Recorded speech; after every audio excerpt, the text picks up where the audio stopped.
Hey everybody, welcome to the Roger That podcast. Thank you for tuning in. I know it's been a little while. I've been keeping real busy. Yesterday, as I'm sure a lot of you guys know, I was on the Felipe Esparza podcast again. Hell yeah, what? I got hit up yesterday morning at 8 a.m. I woke up at 9.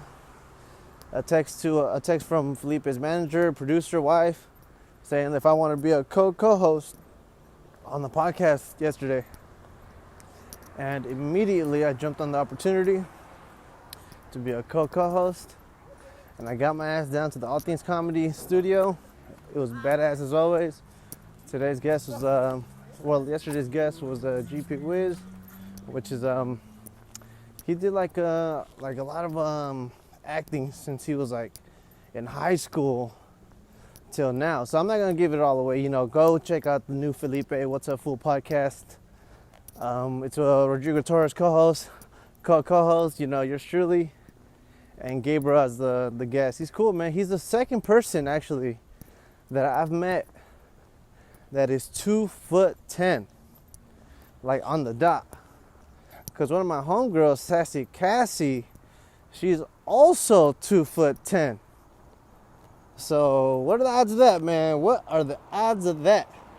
It's cool knowing my homegirl Lila Hart too, because she's gotten to introduce me to like all these cool, people, like Sassy Cassie, like her friend Drew Priesta, who's on that I think TLC show about like little people. I think she's on that. Well, I know she's on that. Yeah, they're having the like season finale or some stuff. But either way, it's cool as fuck, man. The podcast is awesome. To talk about my other friend that's 2'10", Sassy Cassie came. She connected with Lila Hart. Lila Hart told me like, hey, she's gonna come through to Goon headquarters for like performances, because Sassy, I think she's based out of somewhere in the East, and then she comes out here to LA to like perform at like strip clubs and so on and so forth, to be like the special guest, which is awesome. So when Sassy Cassie first got here to LA to meet up with her homegirl, alright, is this light gonna fucking change for me? I'm currently walking back to my crib from picking up some weed. So is this light gonna motherfucking change, or am I stranded here? Oh, son of a bitch. Well, what's the point of having a button at a fucking stop sign at a light if it's not gonna fucking work? God fucking damn it. And I want to cross the street right here instead of going forward, because, man, I'm walking up Pico, and look, that's besides the point. The point is that when Sassy Cassie, the world's smallest stripper, came over to Goon HQ because she's friends with Lila Hart, I was like, you know what, man? I should go kick it. I should go do something. I'm going to just fucking start crossing right now. This fucking button don't work for shit. So I was like, you know what? Why don't I go over and be like a chaperone, a bodyguard to Lila and Sassy? Because that day that Sassy landed from I forgot where she's from, but from somewhere in the East. That day that she landed, she had a performance over at Deja Vu strip club in Hollywood. I know you're thinking about the right one. The one by the one that's literally on the Walk of Fame. Like you see like stars and all that shit on the floor. So we head over to the strip club, and I'm being a bodyguard. I'm introducing myself for all the strippers and the management at Deja Vu as the bodyguard. Lila did a great set before Sassy Cassie performed. Before that even happened though. So I looked at the pole at the strip club, and that shit was tall. It was at least like fucking almost 15 feet up in the air. So I asked Sassy Cassie, who's 2'10", like, can you climb to the top of the pole? And she was like, hell yeah. And I could not believe it. And then I saw it and I believed it, because I was like, God damn, she is a professional. If you're 2'10" and you can climb a 15-foot pole, man, she's more athletic than most, for goddamn sure. For a 2'10" person, man, she's more athletic than half of the people I fucking know. At least half, if not over half. Because for her performance, like, she shakes her ass, does the usual stripper shit. But what sets her apart from the rest of the pack is not that she's obviously, this world's smallest stripper, which sets her in like a superstar category. But she does like handstand push-ups going like all which directions. Like she'll do like fucking 10, 20 handstand push-ups like nothing. Professional. Here's the nitty-gritty. So she had a great performance, that's Cassie. So we're waiting outside Deja Vu for the Lyft driver to come pick us up.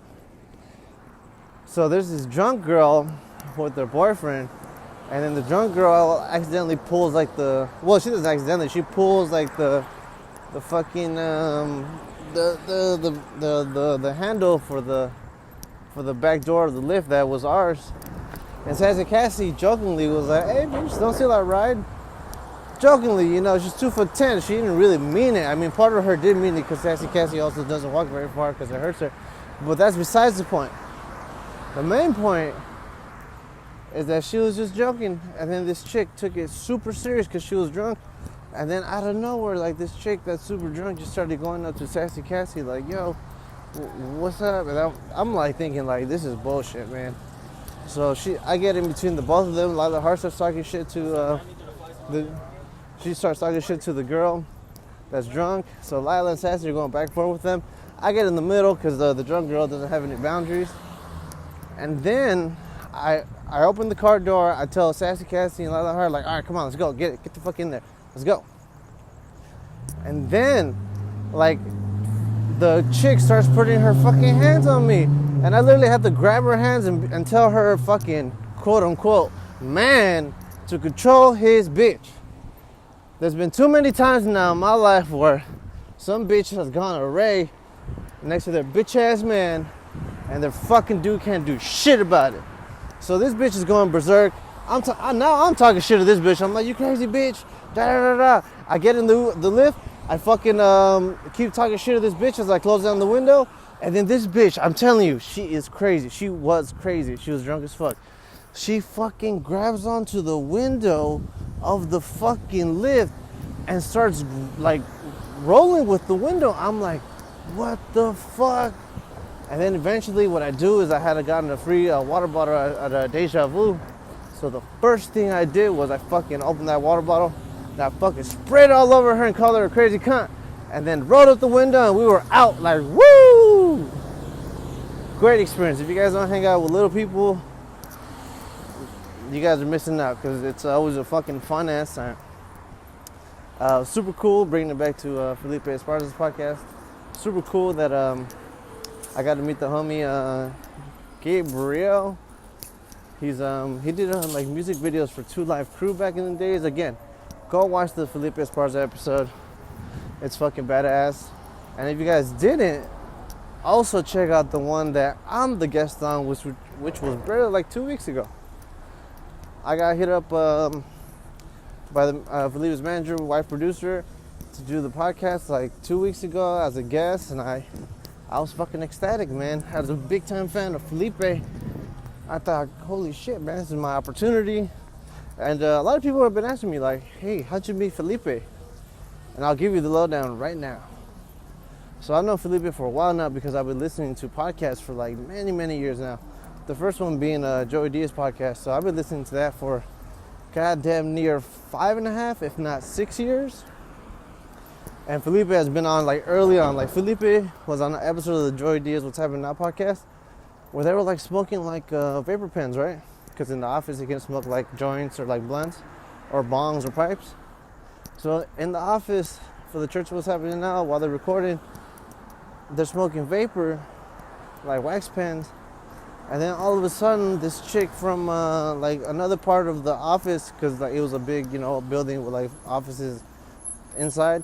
So this lady during the podcast that Felipe is on for Joey knocks on the door, and then Lisa, the co-host for the church, opens the door, and man, poor Lee, man. First of all, at this point, he was barely like getting high, so he wasn't like a professional, like how he is now. So this lady just starts giving Lee the worst ear beating of all time. She starts saying like, "Oh my God, we can smell the weed." And Joey's just like from his chair, "We're not even smoking weed." And then she's like, "Well, I can smell it. It reeks in here." That's literally what she said. "It reeks in here." Everybody's complaining about it at our office. Blah, blah, blah. She leaves, and I swear to God, I think I'm correct in thinking this. She fucking comes back a second time. The point is I know Felipe for a minute because of podcasting, and especially because of that funny ass episode of the church.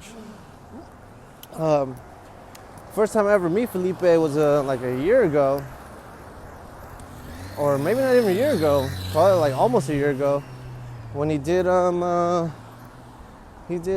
Kill Tony. So I was in the back of the main room at the Comedy Store waiting for Kill Tony to like start. But this is like way before like they even allowed audience in there. So I was there early. I was in the back just chilling, and then all of a sudden I look up, and it's fucking Felipe Esparza passing by me. And I look up, I'm like, oh bro, you're fucking Felipe, man. I'm a big fan. You know, I checked out his stand-up by then. He's fucking, to me, Felipe Esparza is the most funniest Latino comedian working in Los Angeles right now. The funniest motherfucker working in Los Angeles right now for Latinos, man. And also one of the funniest comedians of all time, because this motherfucker has me rolling. And a bunch of my friends that just got into him because I was on the podcast, man, they fucking all love Felipe, man. Felipe is the man. I'm about to head into the 7-Eleven. I will be right back. All right, I am back. So check it out. I meet Felipe my first time in the back of the fucking main room at the Comedy Store. I went to go get some blood. So now I got blunts and the rest of the story to tell you guys. So I meet Felipe at the back. I'm like, bro, I'm a big fan of you, man. I'm fucking really big fan. I think you're fucking hilarious. Basically a fanboy now, because like at the end of the day, man, when it comes to comedy, I'm always a fan. I'm always a big, big fan. Way before I ever even had the notion of becoming a stand-up comedian myself, I was going to mad comedy shows. Of course, like a bunch of free ones, because, you know, I was broke back in the days and shit, still kind of broke now.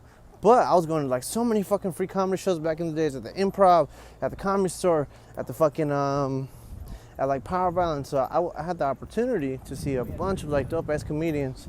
And for free, like really, I saw Bill Burr for free. I seen like so many comedians for free. So when I see somebody that I really like in the stand-up world, man, I do fanboy out, man.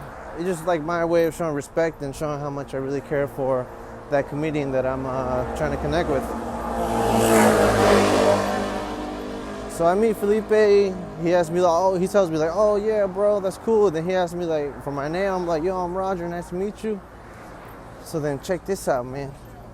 I've been listening to Felipe's What's Up Fool podcast for a cool minute now, at least for like 3 years, because I remember watching or listening to the episode of the What's Up Fool podcast that featured Ty Rivera, and that podcast let me know all about Ty Rivera, like how when he started in the game to where he's at right now. And that's how I also got to, it's like through podcasts, I got to learn about so many comedians that I wouldn't have known about before. And because Felipe is a dope ass dude, I already knew Ty Rivera was going to be a dope ass dude. And I learned all about Ty in that podcast. And then I even had the opportunity to do comedy with Ty on like the comedy scene in Los Angeles. Because Ty was out here for a cool minute before he moved out to Arizona and now to Vegas. And yeah, Ty Rivera is the band. So, being out in LA, I got to do comedy with Ty Rivera, who was featured on the Felipe's podcast. And you might be thinking, why am I talking about Ty Rivera right now? Because check this out. I go to motherfucking watch Felipe with my ex-girlfriend. I buy his tickets for the Comedy Chaos. The only reason I bought his tickets is because Felipe was performing. That's the main motherfucker I really wanted to see. So we go to the show. We get there, we sit down, we watch like killer after killer after killer. We saw like fucking we saw Tom Segura, Bill Burr, some other comedians like Sam Tripoli, dope ass motherfucker, host of the Comedy Chaos, the reason why I was even there. And then Felipe fucking murdered. Felipe Esparza is a murderer on fucking stage, man. He had me and Max rolling for fucking forever throughout his whole set. We were just dying laughing, man. Felipe is really, really that funny. So after the show, after the Comedy Chaos, I head to the front patio with my lady, and I see the whole GPS crew, you know, George Perez, Sidekick Eddie, Irvin, Will, Xavier, Jason Rouse, like I see them like kicking it outside in the patio, so I go over there to say my what's up before I leave. So like I'm doing like I'm talking to Sidekick Eddie. He has his phone now. We do like a photo, was with it. And then as we're like doing the photo, Sidekick's like, wait, he's talking to you, bro. And then he points to Felipe, who was on like the other side of the patio in the front patio of the Comedy Store. So Felipe's pointing at me, and he's like, hey, bro, you're Roger, man. I heard good things about you. Ty's had good things about you. I'm like, what? So because Ty Rivera saw me do well out here in these streets, he told Felipe about him when my name came up. And when I saw Felipe perform at Comedy Chaos, hanging out at the front patio after, Felipe came up to me, said, hey, man, you're Roger Lopez. And he came up to me, said all that, and he hugged me, like, put his arm around me, and then he did a video. He was like, hey, fool, this looks like my son. Man, that shit was hilarious as fuck, and also like a dope-ass experience for me. Because he's a fucking one of the best, if not the best Latino. He's one of the best comedians of all time and the best Latino comedian right fucking now. So for him to say that then, it was so fucking cool. Super, super, super cool. And before even that happened, when I was running my show, when I was running my open mic at Roger That at the Next Stage Theater, some of you guys remember that. Like, that shit used to be bumping, man. So, I'm not sure how I met the homie Johnny Roque, but he's been a great big reason for me getting onto Felipe's. Because Johnny Roque is one of Felipe Esparza's openers, along with Martin Rizzo and now Rachel Wolfson. And Johnny would always come to my spots, and I would always be like, yeah, bro, you gotta sign up, I'll put you up, you can do much time as you want. So the last time he did my Roger That show, it was at the Skiptown Playhouse Theater now. Since canceled, but when it was going on, man, she was cracking lacking. So he came through, Johnny Roque came through. As soon as he came through, I was like, bro, you're up next, bro, this shit is cracking. He goes up, does fucking kills though. Kills my mic, Roger That, man. He like murders, man. He's the funniest comedian, Johnny Roque is. And then I took a dope photo of him, like on stage murdering. He reposted that on his Instagram. Felipe sees that. Johnny Roque is on the Felipe Esparza podcast. And Felipe asked him, like, hey, fool, I saw you were at a show. And Johnny was like, yeah, bro, I was over at Skiptown Playhouse with my homie Roger's show, man, my open mic. And then Felipe was like, oh, that's cool, bro. Roger looks like if me and Ty Rivera had a kid. And then after, Felipe is like, hey, bro, that guy's cool, man. We're going to have to get him on the podcast soon, And then they were like, oh, man, his manager, producer, wife, Lisa, she was like, oh, we're booked up, but in a few months, we'll have him down. So ever since then, in my brain, I'm like, if they said that, they for sure are going to follow up on that. So they really might get me a spot on the Felipe Esparza podcast. So that was around like, let's say May. It's August. It's like 4 months later, if I'm correct. And is that correct? No, 3 months later. So 3 months later is like fucking 2 weeks ago, where I got hit up by Martin Rizzo, who's another dope ass dude, bro. Super dope ass dude, and he's a great comedian. Anybody that opens for Felipe is a great comedian. And also he's a dope skater, bro. Like real, can grind rails, do all that shit. Awesome. Martin hits me up. Well, I should say Martin. Martin is like Martin Moreno. But Martin hits me up, and then he says like, hey man, what's your number? So I expect Martin to be like, yo, what's your number? I'm gonna hit you up so I can put you on the show, right? Nah, I sent him my number, and then I don't get anything back, and I don't get no text or no call for like 2 hours, and then he hits me back up on Instagram, like, hey, did Lisa hit you up? And I'm immediately, when he said Lisa, I was like, that's Felipe Esparza, his wife, manager, producer.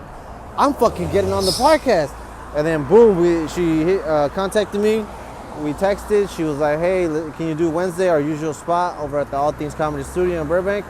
I'm like, fuck yeah, I can. Shit, man. Even if I had to work, I would fucking cancel work to go to this taping, like to go to be a guest on fucking What's Up Fool podcast.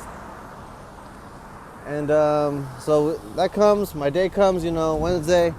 I head over to Burbank, and shit, the rest is history, man. You can listen to the rest on Felipe Esparza's podcast. It's been a fucking dope fucking it's been a dope August, man, to be on Felipe's podcast. And you know what's crazy? I think it was the end of July or the beginning of this month. I was on the George Perez podcast. And I'm 100% sure that being on George Perez podcast really helped influence, Felipe finally being like, you know what, let's get that fool on. He was on the week before on George Perez. They get him on this week for us. And I was super ecstatic, man. George Perez, I've known this dude for at least 4 years now, which is as long as I've been doing stand-up comedy. Because way before I was a stand-up, I saw George roast battle Sidney Castillo. At roast battle, he fucking murdered, man. Sidney's a good roast battler too, but George, man, was a fucking beast, bro. He's only gotten way better. So I've been fucking with George since then, man. I heard George on the Church of What's Happening Now podcast, man. I listened to George on the Church of What's Happening Now. I saw him at the Comedy Store, and of course, man, just like I said before, man, I really fuck with him, bro. He's funny as fuck on the podcast. I saw stand up hilarious. I used to watch Yo Mama. George Perez is a fucking winner of Yo Mama from MTV. I'm sure you guys remember that. So I've been knowing George for four great years, and every year he's been advancing, and so have I, man. He's always been super cool with me. I definitely, because I look like George Perez is a fucking huge fan of Cheech and Chong. And he was like, hey, bro, you gotta do Cheech Marin videos where, I do the bandana and I do skits with that. So that really helped facilitate a dope friendship with George Perez. And he started his podcast again. I've been a fan since day one. And 100 episodes later, I was at the 100th episode at the House of Eden. And then a few more episodes after that, I get hit up on a Monday. I was planning to go to Potluck and do the usual bullshit. But he hit me up around 5. He was like, around 4, 3. He was like, yo, bro, can you do our podcast tonight? Can you do the podcast tonight? Over in where he lives. And it's kind of far from where I'm at. It's 35 miles. And I don't have no car, as you guys know. So I'm like, man, I'm not going to make it out there. I don't know, but I'm going to fucking say yes to this because I've been waiting to be on the podcast for a minute. So it was finally my time. It's finally my time for GPS. Finally my time for Felipe. I was on Felipe's podcast yesterday at noon, and it's been all on the up and up since I started to really just focus on my stand-up. Really, just focus on my stand-up, and don't let any other thing get in the way. I have Roger That podcast coming out as soon as you guys listen to this. I'll be coming out with one twice a week. They've been really fucked up because I've been busy, but I'm gonna start making sure to do them at the appropriate times. I wanted to record on Sundays, that way they come out on Mondays, and then I want to start recording on Tuesdays so they come out on Wednesdays. So basically those are gonna be my recording times. I got a lot of homies, man, a lot of homies that I know would love to be on my podcast, man. We smoke, drink, just do all that nitty gritty. I might go back to doing it some Sundays at the garage mic. I might do a Tuesday or Sunday too at the CSUN media room where I started Roger That. Dope ass media room inside of CSUN's Creative Media Studios. And also I'm getting a spot by Northridge, so definitely expect to do some house podcast, and that'll be the shit. I got a show coming up at the Bang Bang Room September 10th. That's in 2 weeks. That's a dope open mic / show that Sarah Bugden runs. Besides that, you can catch me at motherfucking Garage Mic on Saturdays like a true fucking warrior. If you do comedy alley in a garage, you're a fucking comedian, man. You're a comedian through and through. And don't forget to go to the Arsenal. As I said the last time, the Arsenal runs a great open mic. And they give you a free 10 minutes, and they have happy hour on their food and drinks. So it's it's a no-brainer, man. I'm broke, but you can still come through and do your spots. For Z, and if you got some money, you can eat really well too. Goon Squad Mike was canceled. I'm not sure if I talked about that last week, but as you guys all know, Goon Squad Mike is canceled. Some of you guys have been hitting up a lot of the homies, a lot of the goons. We will return Goon Squad, but we will not return as an open mic. The whole open mic thing is awesome. We did it for a cool minute. I personally did it for like a year total, like, majority of that at the Next Stage Theater, like 2-3 months at the Skip Town Playhouse. Now, what I really want to see is that all these new comedians are being really complacent, and they're just being cool with paying like $5 per spot. So some people will be like, yeah, I'll pay like $15 every day to do 3 spots. And when I started, as I said in previous podcasts, I was doing fucking 6 spots on a Monday, and I only paid $5 for one of them. So times have motherfucking changed. I've done my hosting for the open mic scene. Goon Squad Mike is gonna come. Goon Squad show is in the works. Not gonna be a mic no more, like an open mic. It's gonna be a legit show. Probably gonna have it over in the valley or somewhere. We'll find like a dope house where we can do like a house party / comedy show, or a comedy show / house party, and really rock it from there. But yeah, all you new comedians, if there's like one of you guys listening, by new I mean you started in the last 2 years. Hey man, you haven't done it already. Hey, start a room. I'm not telling you because I want to do free open mics, but you know what? I do, so keep it free. But besides that, also it's a really good opportunity for anybody wanting to learn how to host, to actually host. Because you do it yourself, basically DIY. I recommend don't find a spot that charges too much. I paid $30 a week at Next Stage for a long time, and between me and you, that was too much for me. Fuck, I've been talking so much I passed the block that I live on. Now I'm a whole block up. But the good part about this is that the block up is a lot better of a block than my block. Start your shows, start all that shit, man. Just keep doing you, basically.